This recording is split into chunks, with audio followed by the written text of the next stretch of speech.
Hello everyone, this is Omak Reddy and you are watching electrophysics classes EPC, जिसमें आज मैं आपके लिए लेकर के आ गया हूँ वीडियो फॉर क्लास 9th। ठीक है, तो जैसा कि आप लोगों ने क्लास 12th, क्लास 11th और क्लास 10th की वीडियोस देखी होंगी मेरी, और वैसे ही बहुत सारे बच्चों ने कमेंट और मैसेज किए थे सर क्लास 9th के लिए भी। तो मैंने क्लास 9th के लिए आज ये अपना पहला वीडियो बनाया है, जिसमें टॉपिक है हमारा चैप्टर फर्स्ट मोशन।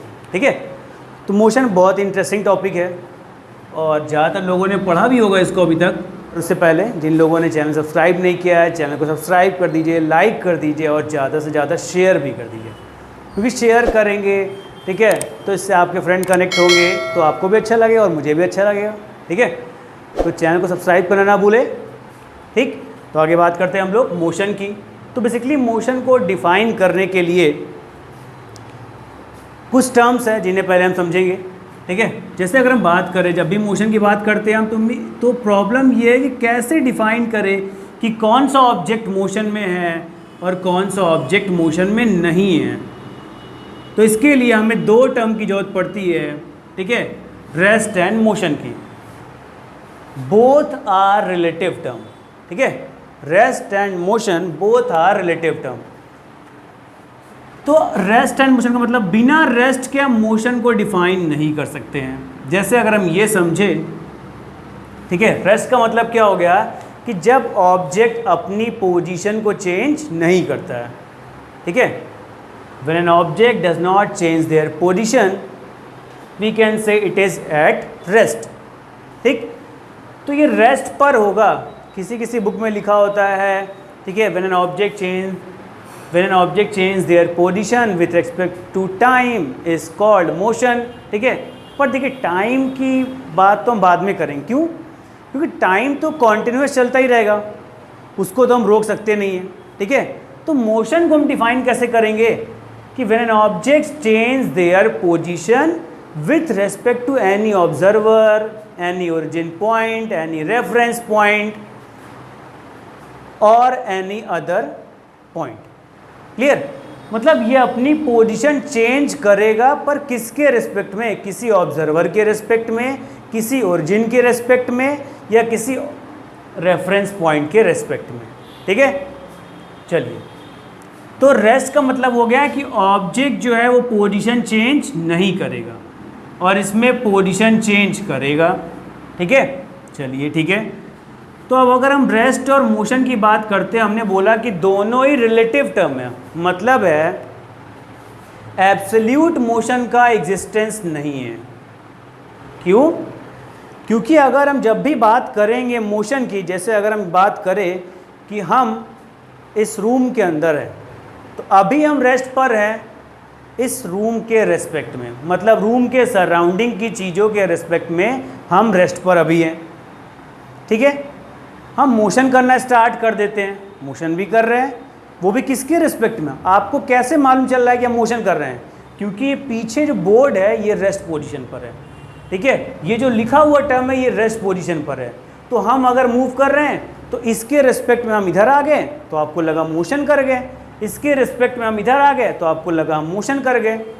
अगर ऐसा होता, जैसे जैसे मैं चलता वैसे वैसे ये भी चलता, तो क्या कभी आप डिफाइन कर पाते कि मैं चल रहा हूँ कि ये चल रहा हूँ? ठीक है, सॉरी, मतलब ये चल रहा है, या फिर मैं रेस्ट पर हूँ या फिर ये रेस्ट पर है। तो इसलिए हम जब भी मोशन को डिफाइन करेंगे तो हम बोलते हैं कि motion always relative, there is no existence of absolute motion. ठीक है, मतलब एरिस्टोटल ने भी बोला है, ठीक है, कि पूरे यूनिवर्स में सारी चीज़ें एक दूसरे की रिस्पेक्ट में मोशन में हैं। ठीक है, जैसे अगर हम बात करें कि इस रूम में तो हम रेस्ट पर हैं, पर अगर हम ये बोलें कि हम अगर प्लैनेट के मोशन के अकॉर्डिंग देखेंगे तो सन के अराउंड सारे प्लैनेट रिवॉल्व कर रहे हैं, इसका मतलब हम तो कभी रेस्ट में रह ही नहीं सकते हैं। हम हमेशा किस में हैं? रिलेटिव मोशन में हैं। डिपेंड करता है किस ऑब्जर्वर के रिस्पेक्ट में हम देख रहे हैं। अर्थ के रिस्पेक्ट में बात करेंगे तो हम हमेशा किस में आ जाएंगे? मोशन में ही आ जाएंगे। ठीक है, तो चलिए, तो अब मोशन की अगर हम बात कर रहे थे, तो अगर हम मोशन कर रहे हैं, हम वॉक कर रहे हैं, या ठीक है हम ब्रीथ कर रहे हैं, ठीक है, इवन फैन भी चल रहा है, वो भी मोशन में है, हम बात कर रहे हैं एक दूसरे से, ठीक है, तो यहाँ पर ही पार्टिकल क्या है, साउंड पार्टिकल वाइब्रेट करके आपके पास पहुँच रही है, ये भी क्या है, मोशन में है। तो कहने का मतलब ये है कि मोशन को डिफाइन करने के लिए कुछ चीज़ें और भी जरूरत पड़ेंगी हमें, ठीक है।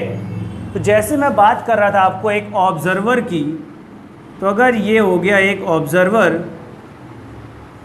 ठीक, इसी को हम लोग रेफरेंस भी बोलते हैं, रेफरेंस पॉइंट, रेफरेंस पॉइंट, ठीक है। तो रेफरेंस पॉइंट बोलो, ऑब्जर्वर बोलो, या फिर ओरिजिन भी बोल सकते हो। हमने क्या किया, अगर हम इस पॉइंट ए पर थे और हमने इधर चलना स्टार्ट किया, चलते गए चलते गए चलते गए चलते गए, यहाँ पहुँच गए। तो हम जब इस जगह पर पहुँच गए, एक डायग्राम भी बना देता हूँ ऐसा, ठीक है, आप में से ही कोई होगा ऐसा, बिल्कुल, ठीक है, जो यहाँ चलते हुए पहुँचा। तो इसने जब पीछे पलट के देखा, अगर इसको ये ओरिजिन नहीं दिखाई देगा तो इसे कैसे मालूम चलेगा कि मैं कितनी दूर आ गया हूँ, या मैं चल भी रहा हूँ या नहीं चल रहा हूँ। तो इसके लिए ये इसका क्या हो गया, ऑब्जर्वर हो गया, या ओरिजिन हो गया, या इसका रेफरेंस पॉइंट हो गया इस पर्सन के लिए, ठीक है। यहाँ पर एक आदमी बैठा हुआ है, इसको ही बैठा देते हैं, ये बेचारा बैठा हुआ है यहाँ पर चुपचाप। अब क्या हुआ, जब ये यहाँ पहुँचा तो इसने देखा कि ये मोशन में है, क्यों, क्योंकि ये पहले यहाँ था और यहाँ से यहाँ के बीच में ये इतना मूव कर गया। तो इसके लिए ये यहाँ से यहाँ तक और यहाँ से यहाँ तक, इतने व्यू में अगर कहीं भी मूव करेगा ये, तो इसको दिखाई देगा ये, ठीक है, इसकी रेंज हो गई एक तरह से ये। तो कहने का मतलब ये है, इसके लिए ये ऑब्जेक्ट कैसा है, मोशन में है। अब अगर ऐसा हो जाए इसी के साथ एक दूसरा आदमी भी चलना स्टार्ट कर दे, सेम स्पीड से सेम डायरेक्शन में ये भी मूव करना स्टार्ट कर दे, तो ये दोनों एक दूसरे के रेस्पेक्ट में हमेशा कैसे रहेंगे, रेस्ट में रहेंगे, ठीक है। पर इस पॉइंट के रेस्पेक्ट में हमेशा कैसे रहेंगे, मोशन में रहेंगे, ठीक। चलिए अब देखिए, मोशन में कवर किए, मोशन कर रहे हैं, तो यहाँ पर इन्होंने कुछ लेंथ भी कवर करी हुई है, ठीक है। इसको कैसे डिफाइन करेंगे, चलिए उसको भी डिफाइन कर देते हैं हम लोग, ठीक।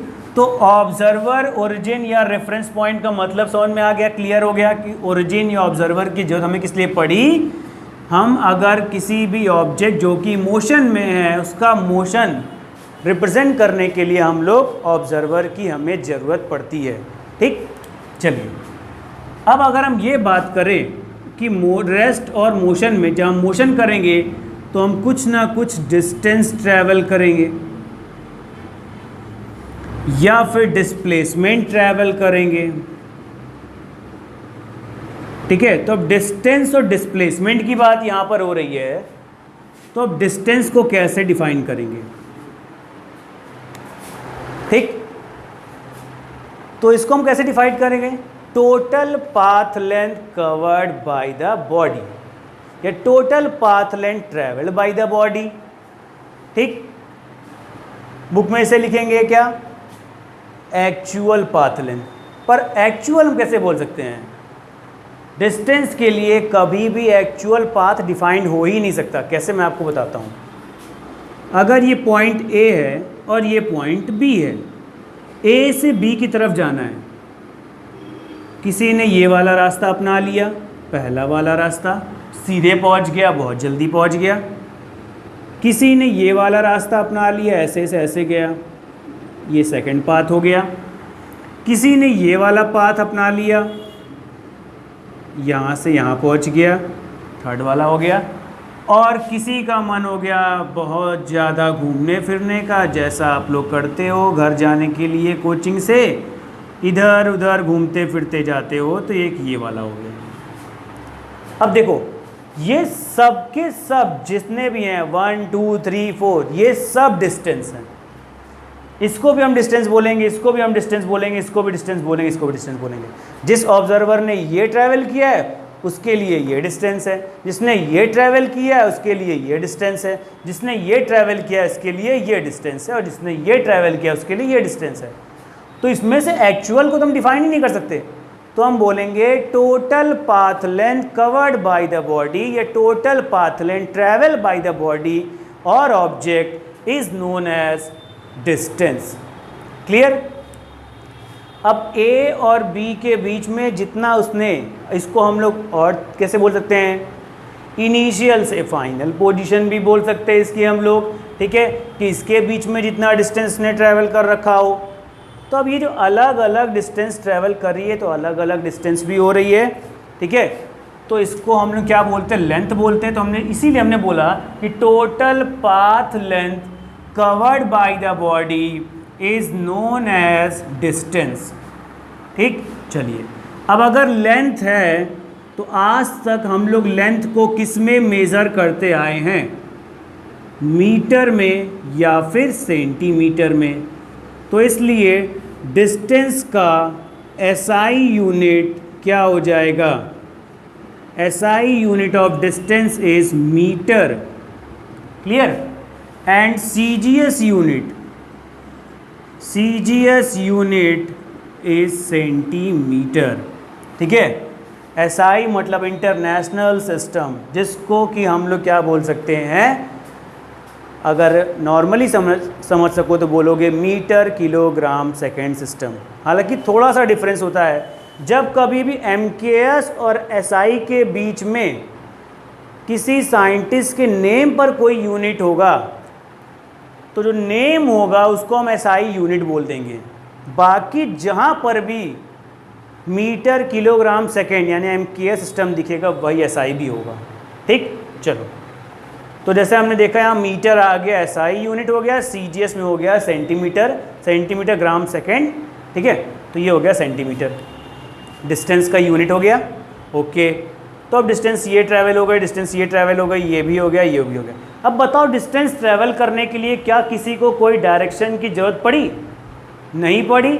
तो इसका मतलब है डिस्टेंस को ट्रैवल करने के लिए किसी भी तरीके की डायरेक्शन की ज़रूरत नहीं पड़ती है। तो डायरेक्शन नहीं है तो ये कैसी क्वांटिटी हो गई, स्केलर क्वांटिटी हो गई। स्केलर क्वांटिटी का मतलब क्या हो गया,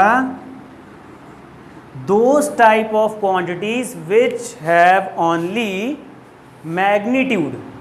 मैग्नीट्यूड का मतलब क्या हो गया, जो न्यूमेरिक वैल्यू होती है। जैसे अगर हम ये बोले कि ए पॉइंट से बी पॉइंट की जो डिस्टेंस है वो 10 मीटर है, तो ये जो 10 न्यूमेरिक वैल्यू है ना, इसी को बोलते हैं मैग्नीट्यूड।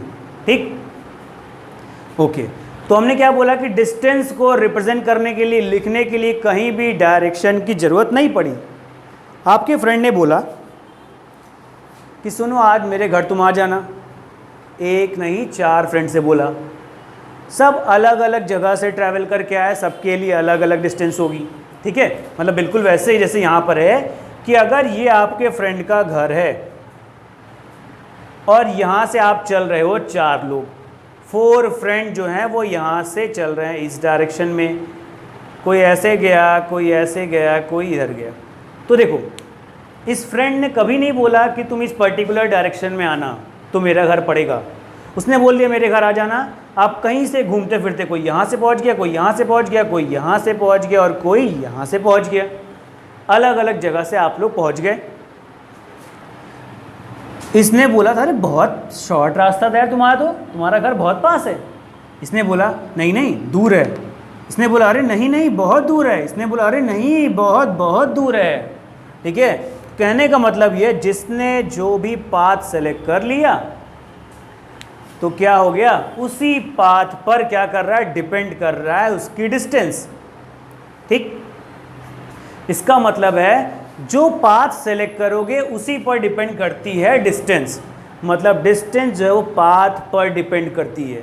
ठीक, distance is path dependent function. ठीक है, चलो डिस्टेंस पाथ पर डिपेंड कर रही थी और ये स्केलर क्वांटिटी है, इसका एसआई यूनिट मीटर है, सीजीएस यूनिट सेंटीमीटर है। अभी तक क्लियर है? चलिए, तो फिर अब इसमें बात एक और टर्म था कि डिस्प्लेसमेंट क्या होता है। तो डिस्प्लेसमेंट भी क्या है, डिस्टेंस ही है। कैसा distance, shortest distance. Shortest distance between initial and final position is known as displacement. Shortest distance between initial and final position is known as displacement. तो ये इसका इनिशियल पोजीशन और ये फाइनल पोजीशन, शॉर्टेस्ट कौन सा दिख रहा है? नंबर 1। तो नंबर 1 वाला जो पाथ है ये इसका शॉर्टेस्ट हो गया। अब देखो, अब अगर आपका फ्रेंड आपसे बोलता अरे तुम लोग कहाँ कहाँ घूम घूम करके आए हो, मेरे घर का सबसे शॉर्टेस्ट रास्ता तो ये वाला है। तो शॉर्टेस्ट रास्ते को डिफाइन करने के लिए एक पर्टिकुलर डायरेक्शन की ज़रूरत पड़ती है, जैसे मैं आपको बताता हूँ। ठीक है, एक और एग्जांपल लेकर के आपको समझाता हूँ कि शॉर्टेस्ट के लिए हमें ज़रूरत कैसे पड़ रही है। जैसे ए पॉइंट ये है और एक पॉइंट बी है। अब क्या हुआ कि एक रास्ता ए से बी का ये हो गया, इसको नंबर 1 बोल दिया। एक रास्ता ये हो गया, इधर से गए, इधर मुड़ गए, यहाँ पहुँच गए। एक रास्ता ये भी हो गया, 3। ठीक है, तो ये 3 पाथ थे, 1, 2 और 3।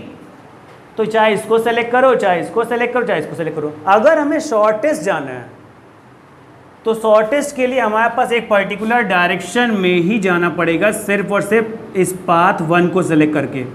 ये कौन सी डायरेक्शन हो गई? अगर हम बोले ये इधर ईस्ट है, ये वेस्ट है, ये नॉर्थ है और ये साउथ है, तो हमें नॉर्थ ईस्ट डायरेक्शन में ही जाना पड़ेगा सबसे शॉर्टेस्ट कवर करने के लिए। ठीक है, तो शॉर्टेस्ट पाथ के लिए डायरेक्शन बहुत इंपॉर्टेंट है। तो shortest distance between initial and final position is known as displacement. और डिस्प्लेसमेंट को रिप्रेजेंट करने के लिए मैग्नीट्यूड, मतलब नंबर तो चाहिए, साथ में डायरेक्शन भी चाहिए। तो आपका फ्रेंड बोलेगा कि सुनो 10 मीटर या 10 किलोमीटर नॉर्थ ईस्ट डायरेक्शन में आते तो मेरा घर सबसे शॉर्टेस्ट रूट से आ जाते तुम। ठीक है, तो यानी इधर से इधर आ जाते। तो इसके साथ में अगर डायरेक्शन भी किसी ने बता दिया, इनडायरेक्टली वो कहीं ना कहीं से तुम्हें डायरेक्शन इंडिकेट करेंगे ही करेंगे, तो तुम समझ जाना ये क्या है, इसका डिस्प्लेसमेंट है। ठीक है, चलो, तो डिस्प्लेसमेंट जो है वो कैसी क्वांटिटी है? डिस्प्लेसमेंट वेक्टर क्वांटिटी है। क्यों? क्योंकि इसमें मैग्नीट्यूड भी है और डायरेक्शन भी है, तो ये हो गई वेक्टर क्वांटिटी। अब तुम लोग सोच रहे हो इसका हमने यूनिट क्यों नहीं लिखा? तो मैंने क्या बोला, डिस्प्लेसमेंट क्या है, खुद भी एक शॉर्टेस्ट डिस्टेंस है। तो जो डिस्टेंस का यूनिट होगा वही किसका होगा? डिस्प्लेसमेंट का। तो इसका भी एसआई यूनिट जो है वो क्या है? मीटर है। और सीजीएस यूनिट जो है वो क्या हो जाएगा? सेंटीमीटर। क्लियर? चलिए, ये 2 पॉइंट दोनों के लिए क्लियर हो गया। ठीक है, चलो अब थर्ड पॉइंट की बात करते हैं। अब डिस्टेंस को कभी भी हम लोग नेगेटिव नहीं कर सकते हैं। मतलब हमने क्या बोला था, हम इस पाथ से ट्रैवल करें, इस पाथ से ट्रैवल करें, इस पाथ से ट्रैवल करें, कहीं भी ट्रैवल करते जाएं, डिस्टेंस जो है वो कभी भी नेगेटिव नहीं होगी और ज़ीरो भी नहीं होगी। अब कुछ लोग कह रहे हैं ज़ीरो क्यों नहीं होगी? अगर मोशन में है बॉडी तो डिस्टेंस कभी भी ज़ीरो नहीं हो सकती है। रेस्ट में है तो अलग बात है, रेस्ट में है तो वो चलेगा ही नहीं, तो मोशन ट्रैवल ही नहीं होगा। ठीक है, यानी मोशन नहीं करेगा। पर अगर वो मोशन कर रहा है, मूविंग बॉडी है, तो डिस्टेंस कभी भी ज़ीरो नहीं होगी। Distance can never be zero. और क्या नहीं हो सकता है? नेगेटिव नहीं होगी। ना ही ज़ीरो हो सकती है और ना ही नेगेटिव हो सकती है। Displacement can be zero, displacement can be zero, can be positive and can be negative also. तो डिस्टेंस पॉजिटिव भी होगी, ज़ीरो भी होगी और नेगेटिव भी होगी। पर डिस्टेंस जो है वो हमेशा सिर्फ और सिर्फ कैसी होगी? ज़ीरो और नेगेटिव को छोड़ करके सिर्फ और सिर्फ कैसी होगी? पॉजिटिव। तो distance always positive while displacement can be 0, positive and negative also. ठीक है, तो डिस्प्लेसमेंट क्या होगा, 0 भी हो सकता है, पॉजिटिव भी हो सकता है, नेगेटिव भी हो सकता है। डिस्टेंस सिर्फ और सिर्फ पॉजिटिव होता है, डिस्टेंस कभी भी 0 नेगेटिव नहीं होता है। चलो बात करते हैं कैसे। ये अगर हम सर्कुलर मोशन की बात करें, एक सर्कुलर ट्रैक में अगर हम मूव करें, ये इसका इनिशियल ए है, ये इसका पॉइंट है, हमने ले लिया बी, ये सी और ये डी। ऑब्जेक्ट जो है वो यहाँ से चला और एक कंप्लीट राउंड ट्रैवल करके यहाँ पहुँच गया। ठीक है, तो अब ये बताओ, इनिशियल जो ये था यहाँ से कंप्लीट करके वापस आ गया, इनिशियल भी वही हो गया, फाइनल भी वही हो गया, इनके बीच का कुछ बचा, कोई भी चीज़ नहीं बचा हुआ इनके बीच का, तो इनके बीच का कुछ नहीं बचा हुआ है, शॉर्टेस्ट डिस्टेंस, तो ये क्या हो गया, 0। क्लियर।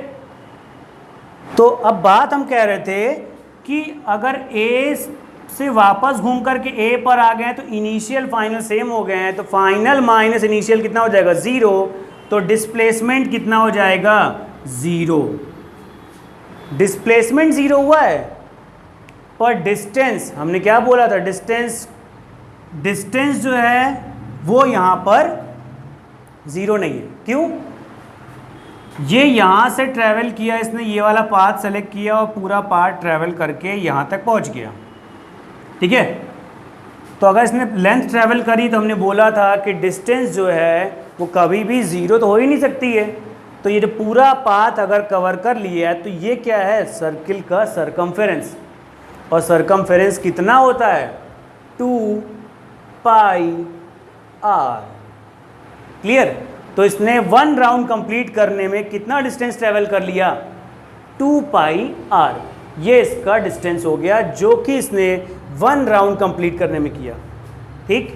अच्छा, इसको अगर हम 4 पार्ट में डिवाइड कर दें ऐसे, अगर हम बोले ए से बी पर जा रहा है तो ए से बी पर जाएगा तो डिस्टेंस कितना ट्रैवल करेगा, जितना पूरा किया था उसका कितना है, ये 1/4 पार्ट है, तो 2 पाई आर बाई 4 कर देंगे तो कितना आ जाएगा, कैंसिल कर दिए, पाई आर बाई 2। तो ए से बी पे ट्रैवल कितना किया, पाई आर बाई 2। क्लियर। अब बी से सी कितना करेगा, जितना ए से बी करेगा उतना ही बी से सी करेगा, उतना ही सी से डी करेगा, उतना ही डी से ए करेगा, क्योंकि सबका ये पार्ट इक्वल है। पर अगर ये बोले कि ए से लेके सी तक पे कितना करेगा, तो हमने क्या बोला, ए से बी पाई आर बाई 2, तो बी से सी भी कितना करेगा, पाई आर बाई 2, बी से सी। ठीक है, पर टोटल ए से लेकर के सी तक कितना करेगा, इसको और इसको ऐड कर दो, ऐड कर दोगे तब भी आ जाएगा, या सिंपल क्या करो, ये पूरे का कितना है, हाफ है, तो ए से सी पर ट्रैवल करने के लिए पूरा कितना किया था, 2 पाई आर, हाफ कर दिए, कितना आ गया, पाई आर। तो ए से सी तक का डिस्टेंस जो हो जाएगा वो कितना हो जाएगा, पाई आर। ए से सी का डिस्टेंस आ गया पाई आर। ठीक। चलिए, अब सी से डी तक का डिस्टेंस कितना है, उतना ही है जितना ए से बी का था, जितना बी का सी से है, यानी पाई आर बाई 2। क्लियर। ये तो क्लियर है ना।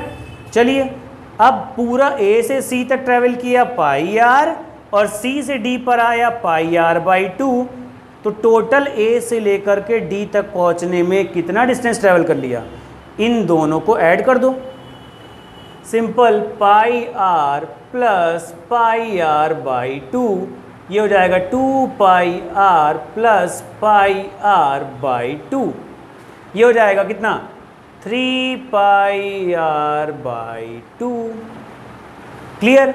चलो भाई, डी तक पहुंचा तो आ गया 3 पाई आर बाई 2। ठीक है। चलो, तो हमने क्या बोला कि थोड़ा सा एक करेक्शन सब लोग कर लेना, ये पाई आर बाई 2 जो हमने यहाँ पर लिखा था, ठीक है, ये कहाँ से आया था, यहाँ से आया था, ये याद रखना। ठीक है, कोई कन्फ्यूज़न नहीं रखना। चलो, वरना कुछ लोग को लगे यहाँ 4 था तो यहाँ पर 2 कैसा आ गया। फिर यहाँ पर हमने पहुँचा 3 पाई आर बाई 2 आ गया। ठीक है। चलो आगे पहुँचते हैं। अब D से A तक का डिस्टेंस कितना है, उतना ही भाई जितना था पहले, पाई आर बाई टू, क्योंकि A से B pi r by two, B से C pi r by two, C से D pi r by two और D से A pi r by two. अब टोटल A से लेके C तक पहुँचे थे 3 पाई आर बाई टू तक। अब D से A वाला भी ऐड कर देते हैं, तो यहाँ से ऐड करेंगे 3 pi r by two, 3 pi r by two plus pi r by two, तो ये हो जाएगा 4 पाई आर बाई टू। इसे कैंसिल कर देंगे, कितना आ जाएगा 2 पाई आर। तो ये आ गया 2 पाई आर, वही आ गया जो हमने इसके पहले लिखा था, यहाँ से स्टार्ट किया था पूरा कंप्लीट राउंड 2 पाई आर का। ठीक है, चलो ये क्लियर हो गया। तो ये हमने इसकी अलग अलग डिस्टेंस तुम्हें निकाल के दिखा दी। अब आप अगर ये देखोगे डिस्प्लेसमेंट, तो हमने क्या बोला, इनिशियल से फाइनल को मिलाने वाली लाइन जो सबसे शॉर्टेस्ट होगी, तो A से B का ये लाइन मिलाते ये लाइन होगी ऐसी। ठीक है, क्लियर है। अब सिंपल पता है, ये है राइट एंगल ट्राइंगल, ये देखिए ये इसको O बोल देते हैं, तो AOB, ये यहाँ से यहाँ तक किसे क्या बोलते हैं, रेडियस R, इसको ही बोलते हैं रेडियस R। क्लियर। तो पाइथागोरस लगा दो फटाफट, पाइथागोरस आप लोग जानते ही होंगे। पाइथागोरस में क्या हो जाएगा, पाइथागोरस में अगर इसी को हम लोग थोड़ा सा जूम करें मतलब फिर से इसका एक डायग्राम बना लेते हैं। ये लो एक डायग्राम और बना लेता हूँ। ये है R, ये है R, ये O, ये A और ये है B, ये हमने इसको मिला दिया। ठीक, तो इसे हम लोग क्या बोलेंगे, हाइपोटेनियस, और ये क्या होता है under root r square plus r square, तो ये हो जाएगा under root 2 r square. R square को बाहर करोगे आर हो जाएगा, ब्रैकेट में बचेगा आर रूट 2। क्लियर। तो ये आ गया आर रूट 2, ए से बी का displacement r root 2। Clear, r root 2 आ गया ए से बी का डिस्प्लेसमेंट। ऐसे ही बी से सी का भी कितना आएगा, आर रूट 2, सी से डी का कितना आएगा, आर रूट 2, डी से ए का भी कितना होगा, आर रूट 2। पर अगर हम बात करें ए से सी का, तो ए से सी को मिलाने वाली सबसे स्ट्रेट लाइन ये है जिसे हम डायमीटर बोलते हैं, और डायमीटर होता कितना है, रेडियस का डबल 2r। तो ए से सी का डिस्प्लेसमेंट जो होगा वो कितना हो जाएगा, 2r, या सिंपली बोलो डायमीटर के इक्वल। ठीक है, कोई कंफ्यूजन नहीं ना। चलो अब बाकी तो बताइए, ए से डी का निकालना होगा तो कितना हो जाएगा, वही आर रूट 2। ए से बी का निकालना कितना हो जाएगा, आर रूट 2। सी का निकाल चुके 2r, ये डिस्प्लेसमेंट निकाल लिया। अब कोई कंफ्यूजन डिस्टेंस और डिस्प्लेसमेंट में, तो हमने बता दिया ना कि डिस्प्लेसमेंट जो है वो 0 हो सकता है जब इनिशियल और फाइनल सेम हो जाएंगे। पॉजिटिव तो हो ही रहा है जैसे यहाँ देख रहे हो, अब नेगेटिव कब होता है वो भी देख लो। ठीक है, तो हमने बोला फाइनल माइनस इनिशियल, इससे हम लोग निकालते हैं क्या, डिस्प्लेसमेंट। अगर कोई, ये इसका ओरिजिन है, ठीक है, किसी ने यहाँ से यहाँ तक डिस्टेंस ट्रेवल करी, मान लो ये 1 मीटर है, ये गया यहाँ पहुँच गया, टर्न किया, घूमते फिरते आया, यहाँ पहुँच गया इस जगह पर। ठीक है, तो अगर ये मान लो ये यहाँ से स्टार्ट किया था, यहाँ पहुँच गया, घूम करके वापस आया, और इसे भी कुछ बोल देते हैं 1 मीटर और इसको बोल देते हैं 2 मीटर, ताकि आप लोगों को समझने में आसानी हो। ठीक है, तो ये 1 मीटर था, ये था 2 मीटर। अब देखिए टोटल इसने कितना डिस्टेंस ट्रैवल कर लिया, ये 1, फिर यहाँ से यहाँ टोटल 2 हो गया, वापस आया यहाँ पे 3 हो गया, अगर यहाँ पहुँच गया तो 4 हो गया। तो टोटल इसने जो घूम फिर करके एक राउंड कंप्लीट कर लिया, तो डिस्टेंस कितना ट्रैवल कर लिया इसने, डिस्टेंस किया इसने 4 मीटर। 1 + 1 वापस का 1 + 1, ये क्लियर है। चलो डिस्टेंस ट्रैवल कर लिया, डिस्प्लेसमेंट तो यहाँ पर कितना हो जाएगा, 0 हो जाएगा। ठीक है, डिस्प्लेसमेंट कितना हो गया, 0। अब देखो, अब अगर हम इस पोजीशन की बात करें, तो इस पोजीशन पे देखो, यहाँ से यहाँ तक अगर हम बोले यहाँ पर ऑब्जेक्ट आके रुक गया था, इसी पोजीशन पर अगर ये A है और ये B है और आ करके C पर रुक गया था, तो देखो ये ट्रैवल किया 1, ये ट्रैवल किया 1, यानी टोटल हो गया 2, और इधर एक आ गया 3, और ये इसकी फाइनल हो गई। क्लियर? और ये इसकी इनिशियल हो गई। तो फाइनल माइनस इनिशियल, ठीक है, यानी कि इसने टोटल ट्रैवल किया 3, पर इसके बीच का जो स्ट्रेट लाइन है, यहाँ की बात नहीं कर रहा हूँ मैं, मतलब ये इसी लाइन पे वापस जा रहा है, ठीक है, तो इसी लाइन पे वापस जा रहा है, तो ये कितना वापस चला गया, 1 वापस चला गया, तो इसने फाइनली कितना ट्रैवल किया, 1 मीटर ही ट्रैवल किया। ठीक है, तो कहने का मतलब ये है कि यहाँ पर क्या है, डिस्टेंस जो है वो ग्रेटर हो गई है किसके कंपेयर में, डिस्प्लेसमेंट के कंपेयर में। ठीक है, तो देखो, तो यहाँ से हम लोग एक चीज़ और बोल सकते हैं क्या, तो इसको रफ कर देता हूँ ताकि आप लोग को आसानी से समझ में आए। ठीक है, तो अब क्लियर दिखाई देगा। जो चीज़ें यहाँ पर लिखी गई थी इसको आप सब लोग नोट करते जाया करिए। ठीक है, स्क्रीनशॉट लेकर के नोट कर लिया होगा। तो एक और यहाँ पर चीज़ निकल के आई कि डिस्टेंस ऑलवेज ग्रेटर देन और equal to displacement, distance always greater than और इक्वल टू डिस्प्लेसमेंट। तो अगर ऐसा है और दोनों साइड अगर हम डिस्प्लेसमेंट से डिवाइड कर दें,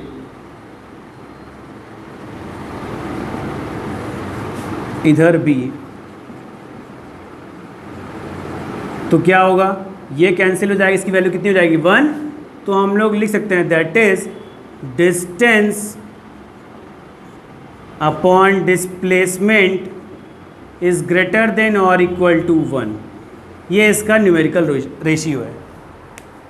numerical ratio of distance and displacement always greater than और इक्वल टू 1, मतलब डिस्टेंस हमेशा डिस्प्लेसमेंट से ज़्यादा ही होगा, कम नहीं हो सकता है, क्योंकि डिस्प्लेसमेंट नेगेटिव हो सकता है पर डिस्टेंस जो है वो कभी भी नेगेटिव नहीं हो सकता है। इसलिए डिस्टेंस हमेशा क्या है, डिस्प्लेसमेंट से बड़ा है।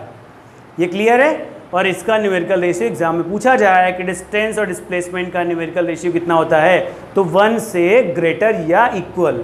इक्वल तभी होगा डिस्टेंस और डिस्प्लेसमेंट जब हम पढ़ेंगे मोशन इन स्ट्रेट लाइन। जब भी स्ट्रेट लाइन में, स्ट्रेट लाइन कैसी भी हो सकती है, ये भी स्ट्रेट लाइन है, ये भी स्ट्रेट लाइन है, मतलब एक पर्टिकुलर एक्सिस पर ही अगर हम मोशन करेंगे, ठीक है, यानी लीनियर मोशन ही करेंगे, तो हम बोलेंगे डिस्टेंस और डिस्प्लेसमेंट दोनों इक्वल है। ठीक, ये क्लियर हो गया कि लीनियर मोशन में डिस्टेंस और डिस्प्लेसमेंट इक्वल होते हैं। चलिए, तो एक आपने ये पॉइंट भी नोट कर लिया। ठीक, तो हमने क्या क्या पढ़ लिया आज डिस्टेंस और डिस्प्लेसमेंट के बारे में। मीटर जो है वो SI यूनिट होती है डिस्टेंस की भी, डिस्प्लेसमेंट की भी। डिस्टेंस स्केलर क्वांटिटी, क्योंकि सिर्फ और सिर्फ क्या होता है यहाँ पर, मैग्नीट्यूड। डिस्प्लेसमेंट वेक्टर क्वांटिटी, क्योंकि यहाँ पर क्या होता है, magnitude as well as direction. Distance only क्या होती है, पॉजिटिव होती है। Distance can never be zero और negative. Displacement can be zero, positive और नेगेटिव। ठीक है, नेगेटिव कैसे हो जाएगी डिस्प्लेसमेंट, अगर वो कभी भी अपने इनिशियल से, अगर हमने जैसे ये समझ लिया कि ये स्प्रिंग जो थी ये 5 सेंटीमीटर की थी और हमने इसे कंप्रेस कर दिया, और कंप्रेस करने के बाद अब ये कितनी बच गई, ये यहाँ पर 3 सेंटीमीटर की बच गई। ठीक है, तो पहले कितनी थी 5, हमने कंप्रेस कर दिया 3 सेंटीमीटर की, तो ये जो डिस्प्लेसमेंट हो गया ये रिवर्स डायरेक्शन में आया, मतलब फाइनली कितने की हो गई 3 फाइनल, माइनस इनिशियल कितनी थी 5, तो कितना आ गया -2 सेंटीमीटर। ठीक है, मतलब अपने इनिशियल से भी कम हो जाएगी तो हम बोलेंगे डिस्प्लेसमेंट कैसा हो गया, तो हम बोलेंगे डिस्प्लेसमेंट नेगेटिव हो गया। एक आपको बहुत अच्छा एग्जांपल बताता हूँ। ठीक है, एक गेम आता था जिसमें हम लोग क्या करते थे कि गुलेर सब लोग जानते हो ना, ठीक है, ऐसे करके और ऐसे खींच के मारते थे। ठीक है, एंग्री बर्ड गेम का नाम था। उस एंग्री बर्ड गेम में हम लोग क्या करते थे, ऐसे रखते थे और इसके पीछे से खींच के ऐसे मारा करते थे। ठीक, तो हम क्या कर रहे हैं, देखो ये हम क्या कर रहे हैं, इसके इनिशियल से इसको पीछे ले करके जा रहे हैं। ठीक है, मतलब इसका डिस्प्लेसमेंट जो है उसको हम निगेटिव डायरेक्शन में लेकर के जा रहे हैं। मोशन क्या हो रहा है, फॉरवर्ड डायरेक्शन में, पर हम ले कहाँ जा रहे हैं, इसको पीछे लेकर के जा रहे हैं। ठीक है, अभी इसका यूज़ हम लोग करेंगे, जब हम लोग क्या पढ़ेंगे, वर्क पढ़ेंगे, तो वहाँ पर दिखाएंगे आपको कि डिस्प्लेसमेंट नेगेटिव होने की वजह से वर्क कैसे नेगेटिव होता है। ठीक है, चलो, तो कहने का मतलब था ये हो गया। ठीक, चलो, तो ये क्लियर है, ये चीज़ें आप नोट कर लीजिए फटाफट, डिस्टेंस और डिस्प्लेसमेंट से रिलेटेड। ठीक है, अब कोई कन्फ्यूज़न तो नहीं रह गया डिस्टेंस और डिस्प्लेसमेंट का। ठीक है, होप कि आपको कोई कन्फ्यूज़न नहीं रह गया होगा। ठीक है, तो आज के लिए इतना काफ़ी है डिस्टेंस और डिस्प्लेसमेंट के लिए। अब नेक्स्ट टाइम पे हम लोग पढ़ेंगे क्या, स्पीड पढ़ेंगे, वेलोसिटी पढ़ेंगे, एवरेज स्पीड पढ़ेंगे, एवरेज वेलोसिटी पढ़ेंगे, इंस्टेंटेनियस स्पीड पढ़ेंगे, इंस्टेंटेनियस वेलोसिटी पढ़ेंगे। ठीक है, ओके, तो तब तक के लिए जिन लोगों ने अभी चैनल को सब्सक्राइब नहीं किया, चैनल को सब्सक्राइब जरूर कर दीजिएगा। ठीक है, और ज़्यादा से ज़्यादा लोग को शेयर कर दीजिएगा। ठीक, तो thank you, have a nice day.